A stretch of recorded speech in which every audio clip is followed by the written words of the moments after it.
Hola, ¿qué tal? Buenas tardes. Mañana comienza el juicio de Genaro García Luna por crimen organizado. Y hace unos días, el famoso segundo Culiacanazo en la captura de Ovidio Guzmán, el hijo de Joaquín El Chapo Guzmán. El narcotráfico es un fenómeno cultural en México. Y hoy voy a analizarlo y hacer una crítica al narcotráfico desde una obra de un filósofo que se llamó Walter Benjamin, que es la obra de arte en la era de su reproductibilidad técnica de 1935. Si bien yo estoy eh, de acuerdo o tengo firmeza que el principal problema del narcotráfico viene por el Estado, y soy pro de la despenalización de las drogas como modo de acabar con el problema del narcotráfico, y que le corresponde a la familia y no al Estado decir a las personas, a los jóvenes, si se drogan o no, y enseñarles las desventajas de consumir sustancias como el fentanilo, la cocaína, la marihuana o las metanfetaminas, por decir algunas. Walter Benjamin hace una crítica del arte, pero del arte en la fotografía y en el cine. A él le tocan esos grandes cambios eh, de la segunda revolución industrial, en la que se da el paso de la pintura, de la arquitectura, de la música, de la poesía, hacia ya el arte técnico, ¿no? La reproductibilidad técnica, como el cine, la fotografía y pues posteriormente a la televisión y en nuestro tiempo las redes sociales. Walter Benjamin dice que esa reproductibilidad técnica destruyó el aura del arte. El aura es esa sensación de lejanía, pero a la vez cercanía en la obra de arte. Es lo que despierta una conciencia en nosotros y explica como una crítica al fascismo. Recordemos que Walter Benjamin era de origen judío y fue perseguido por la Gestapo y se suicidó después a inicios de la década de los 40. Él hace una crítica al nazismo y al fascismo desde el arte. Entonces Walter Benjamin hace una crítica porque en ese momento había una propaganda desde el cine y la fotografía a favor de los movimientos nacionalsocialistas en Alemania o el fascismo en Italia.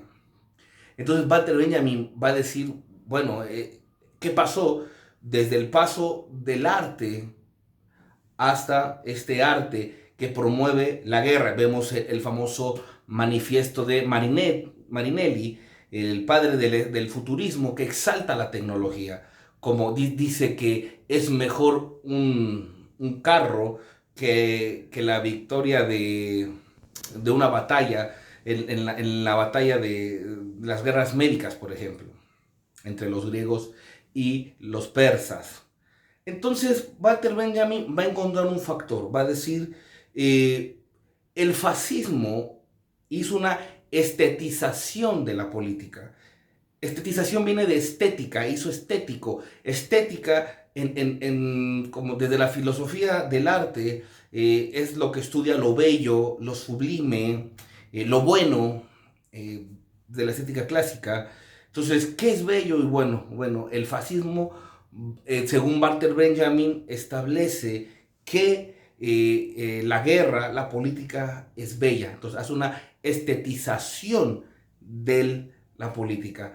Y él, entendiendo que era marxista, y Walter Benjamin estaba relacionado con la escuela de Frankfurt, de Adorno, de Horkheimer, de Marcuse, entonces está más de la parte socialista y dice que el comunismo responde con la politización del arte. Entonces vemos un conflicto entre la estetización de la política, que es el fascismo, versus la politización del arte, que es el comunismo.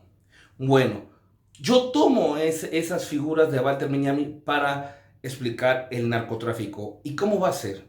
En México se escuchan narcocorridos, narcoseries se ven y narconovelas, por decir algo. Se tiene a los grandes capos como ídolos del pueblo. Entonces ahí vemos que hay una estetización del crimen. El narcotráfico en México es una estetización del crimen. Es bello para algunas personas, es un arte, porque desde el momento en que lo musicalizo en narcocorridos, estoy haciendo bello o estoy haciendo estético el crimen, en este caso el narcotráfico. Entonces, como el tiempo de Walter Benjamin, él enfrentó la estetización de la política en los nazis. Acá en México yo creo que hay una estetización del crimen reflejado en el narcotráfico. Y es imperante hacer una crítica a la estética de ese crimen para poder enfrentarlo. El narcotráfico es algo cultural, no se va a terminar tirando a capos o extraditándolos a los Estados Unidos. Se necesita una teoría crítica a esta estetización del crimen. ¿Por qué la gente se siente identificado? ¿Por qué la gente lo ve bello? ¿Por qué la gente lo ve sublime a pesar de tantas muertes y tantos enfrentamientos e inseguridades que genera? Eso es algo que se tiene que preguntar la cultura mexicana y tenemos que enfrentarla.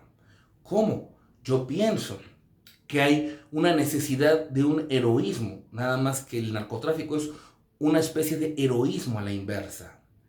Entonces se tiene que replantear los conceptos de heroísmo desde la cultura mexicana y se tiene que desestetizar el crimen.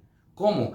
El arte tiene que enfrentar estos fenómenos, desde dejar de consumir narconovelas, narcoseries, o dejar de escuchar narcocorridos, no por una cuestión de gustos o de sentido musical, sino una cuestión de conciencia de dejarlo de promover. Insisto, el mayor contribuidor al desarrollo del narcotráfico ha sido el Estado. Y yo estoy de acuerdo en una despenalización de las drogas para que los grandes capos ya se conviertan en empresarios y por medio de la oferta y la demanda, las drogas disminuyan su costo y automáticamente disminuya la peligrosidad y violencia. Pero fuera de eso, yo no puedo respetar ninguna actividad que no respeta la vida humana. Entonces, yo no puedo estetizar el crimen. Entonces, el narcotráfico es la estetización del crimen en México. Y hay que frenarlo desde el mismo arte, en este arte moderno que podríamos verlo como las redes sociales, el deporte, la música, las mesas de diálogos y de debate. Se tiene que crear conciencia en la población de que el narcotráfico no es estético. Podrá ser cualquier cosa menos estético.